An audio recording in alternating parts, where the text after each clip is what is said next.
ఉద్యమాల పురిటికట్టుగా చెప్పుకునే చిక్కోలు జిల్లాలో కోటబొమ్మాలి మండలం జిఎన్పేట అనే ఒక కుగ్రామంలో పుట్టినటువంటి నంబాల కేశవరావు ఈరోజు భారతదేశాన్ని చిక్కోలు జిల్లా వైపు చూసేలా చేశారు. మావోయిస్టు పార్టీ కేంద్ర కమిటీ కార్యదర్శిగా ఉన్నటువంటి ప్రధాన కార్యదర్శిగా ఉన్నటువంటి నంబాల కేశవరావు 6 రోజుల క్రితం ఛత్తీస్గఢ్ రాష్ట్రంలో ఉన్నటువంటి నంబూగఢ్ అటవీ ప్రాంతంలో ఎన్కౌంటర్ చేపట్టారనే ఈ విషయం మాత్రం భారతదేశ ప్రజలందరూ ఒక్కసారిగా అవాక్కయ్యారు.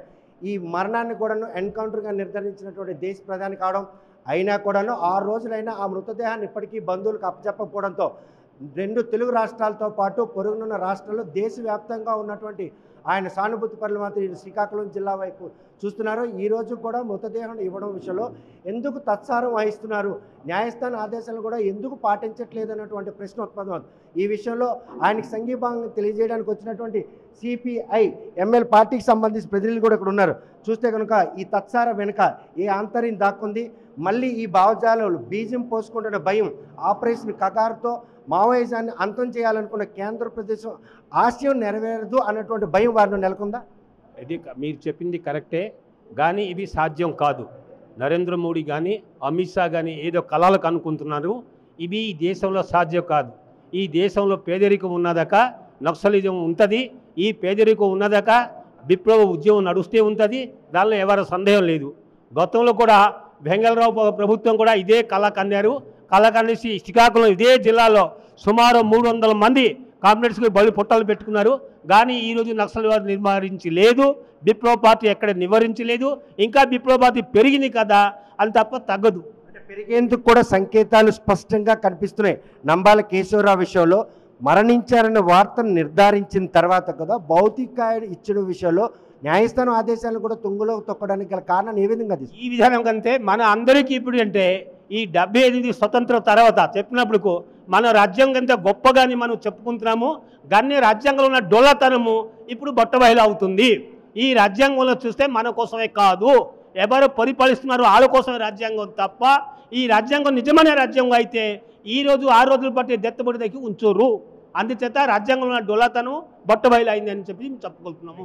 కనుక ఈరోజు రాజ్యాంగాన్ని కూడా తుంగలో తొక్కి కేవలం పాలకులకు మాత్రమే ఆ రాజ్యాంగం వర్తిస్తుందన్న విషయాన్ని కూడా స్పష్టం చేస్తున్నారు. చూస్తే కనుక ఈ నంబాల కేశవరావు ఈ విషయంలో ఇప్పటి వరకు కూడాను అటు బంధువులే కాకుండా తెలుగు రాష్ట్రాలతో పాటు దేశం మొత్తం కూడా శ్రీకాకుళం జిల్లా వైపే చూసింది.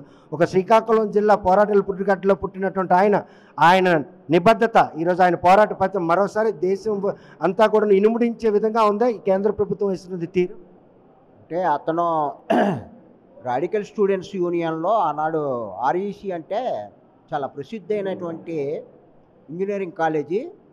ఆ కాలేజీలో చదువుకున్న వాళ్ళందరూ కూడా ఈరోజు సంపన్నులుగా కోట్ల రూపాయలు సంపాదించుకుని విదేశాల్లో సుఖమైన జీవితం గడుపుతున్నప్పుడు ఒక సుఖమైన జీవితం, ఒక ఉన్నతమైన వ్యక్తిగత జీవితాన్ని గడపడానికి అన్ని అవకాశాలని పక్కన పెట్టి అతను ఈ దేశంలో పీడిత ప్రజలు విముక్తి చెందాలని శ్రీకాకుళం జిల్లా ఆ రోజు ఏ రక్త తర్పణం చేసైతే 300 మంది తమ విలువైన ప్రాణాలు అర్పించారో ఆ బాటలోనే అతను తన జీవితాన్ని అంకితం చేశాడు.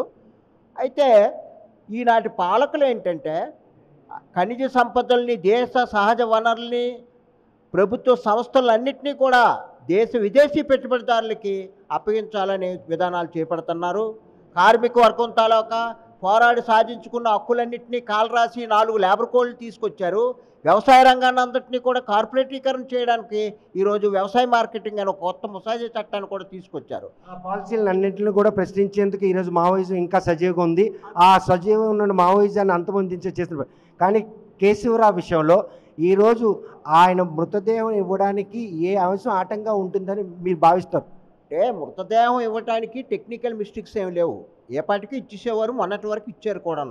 ఎందుకు ఇవ్వలేదంటే అతను ఇప్పుడు నేను ఏదైతే చెప్పానో ఆర్ఈసీలో చదువుకోవటం, అతని త్యాగం, ఈనాడు భౌతిక పరిస్థితులు, అసమానతలు, నిరుద్యోగం, ఏ ఒక్క సమస్యనే భూమి సమస్య కానీ, నిరుద్యోగ సమస్య కానీ, అధిక ధరలకు కానీ, ఏ ఒక్క భారతదేశంలో ప్రజానికి ఎదుర్కొంటున్న ఏ ఒక్క సమస్య పరిష్కరించే ప్రణాళిక ఈరోజు మోడీ దగ్గర కానీ, అమిత్ షా కానీ, చంద్రబాబు నాయుడు దగ్గర కానీ ఇంకో దగ్గర లేదు. కానీ ఈ పరిణామాల వైపు కనెక్ట్ అవుతారని ఉందా?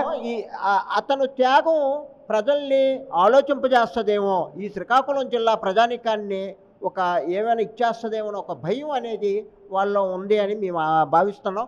ఏదేమైనప్పుడు కూడా కేంద్ర ప్రభుత్వం కానీ ఛత్తీస్గఢ్ ప్రభుత్వం కానీ ఈ రాష్ట్ర ప్రభుత్వానికి కూడా ఒక బాధ్యత ఉందని మేము డిమాండ్ చేస్తున్నాం.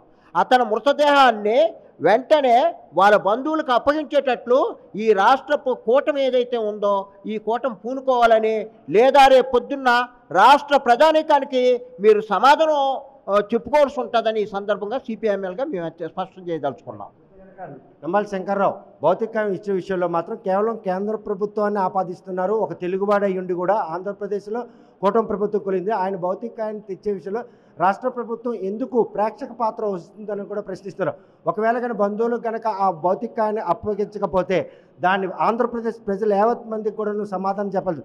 ఎప్పుడైనా నంబాల అంటే కేశవరావుని చూసిన వ్యక్తిగా అరుణమ్మ ఉంది అని అందరూ అనుకుంటారు, నిజమేనా? అంటే నేను చూడలేదు కానీ చూసినట్టుగా, ఎందుకంటే నంబాల కేశవరావు కాదు మొత్తం ఉద్యమాన్నే చూశాను. ఎందుకంటే నాకు ఇప్పుడు పరిపాలిస్తున్న ఏ నాయకుల మీద స్వతంత్రం వచ్చిందని చెప్పబడుతున్న దాని మీద నమ్మకం అయితే లేదు. ఇది తాకట్లో భారతదేశం. ఈ భారతదేశాన్ని పట్టుకొని వాళ్ళు నాటకాలు ఆడి వ్యాపారాలు చేసుకోవడానికి చూసుకుంటున్నారు. ఎందుకంటే ఏ ఒక్కదాన్ని కూడా నేనైతే నమ్మే పరిస్థితి లేదు. తాకట్లో భారతదేశం. ఈ ఎమ్మెల్యేలు ఎంపీలు కూడా మొన్న ఎలక్షన్లోనే మనకు అన్నీ బయటపడ్డాయి. ఎలక్షన్ ఒక్కొక్కరికి లక్షలు, 2 లక్షలు, 3 లక్షలు ఎలాగొచ్చాయి ఓట్లు. ఆ ఓట్లు లెక్కట్టడానికి కూడా లేదు. జడ్జీల్ని మోడీ వేసుకున్నాడు, ఎన్నికల అధికారులని మోడీ వేసుకున్నాడు. భారతదేశాన్ని తినేసి నోట్లెట్టుకోవడానికి అమెరికాకు అప్పచెప్పడానికి చూస్తున్నాడు. ఇందులోనూ డిఫరెన్స్ లేదు. ఇది తాకట్లో భారతదేశం. స్వతంత్రం వచ్చిందని చెప్పబడుతున్న 78 సంవత్సరాలు శ్రీకాకుళం మొనదేలిపించింది ఉద్యమాన్ని. ఎందుకంటే నాగావళి వంశధార జీవనదులు, అలాంటి జీవనదులను అమ్మేసిన వీళ్ళు రాజకీయాలు, వాళ్ళ ఎమ్మెల్యేలు ఎంపీలు అంటేనే కోపాలు వస్తున్నాయి. వాళ్ళు తాకట్లో భారతదేశం ఇది. దీన్ని దీంతో నాటకాలు ఆడుతున్నారు. ఎన్నికల అధికారంతో పట్టుకొని ఇవి చేస్తారు. ఇది మాత్రం అబద్ధం. కేశవరావు లాంటి వాళ్ళు 100,000 కొలది పుడతారు. తప్పనిసరిగా ఇవి తెస్తుంది. శ్రీకాకుళం మరొక్కసారి ఈ శ్రీకాకుళం ఏంటి, ఈ ఉద్యమం ఏంటి అనేది చూపిస్తుంది అనేసి నేనైతే గ్యారంటీ చెప్తున్నాను. కనుక పోరాటంలో పుట్టుకట్టుగా చెప్పుకునే చిక్కల్లో ఈరోజు నంబాల కేశవరావు భౌతికంగా లేకపోయినా ఆయన భావాలు మాత్రం మళ్ళీ బీజం వేసుకునేందుకు దోహదపడతాయని ఒక భయం కేంద్ర రాష్ట్ర ప్రభుత్వాల్లో నెలకొనడంతోనే భౌతికాయన బంధువులు అప్పచెప్పడానికి చేస్తున్నట్టు తత్సారం మనం దోహదపడుతుంది. యావత్ ప్రజా సంఘాలన్నీ కూడాను ఈరోజు ఆ కుటుంబ సభ్యులు బాసటగా నిలిచినాయి. జీఎన్పేట గ్రామానికి మాత్రం భౌతికాయన తేవాలి. దీంట్లో మాత్రం రాష్ట్ర ప్రభుత్వం కూడాను చొరవ తీసుకుని కేంద్ర ప్రభుత్వం తల వంచి ఛత్తీస్గఢ్ ప్రభుత్వంతో మాట్లాడి ఆ భౌతికాయానికి అంత్యక్రియలు నిర్వహించే అవకాశం కల్పించాలని వీరు చేస్తున్న డిమాండ్ని రాష్ట్ర ప్రభుత్వం పరిగణనలు తీసుకుంటుందా? నంబాల కేశవరావు మృతదేహం జీఎన్పేట గ్రామానికి త్వరగా వస్తుందా లేదా అనే విషయం వేచి చూడాల్సిందే. వీడియో జర్నలిస్ట్ రామకృష్ణతో సత్యం, ఆర్టీవీ శ్రీకాకుళం. ఇండియా పాకిస్తాన్ ఉద్రిక్తతలపై లేటెస్ట్ అప్డేట్స్ కోసం డౌన్లోడ్ చేసుకోండి RTV లైవ్ యాప్.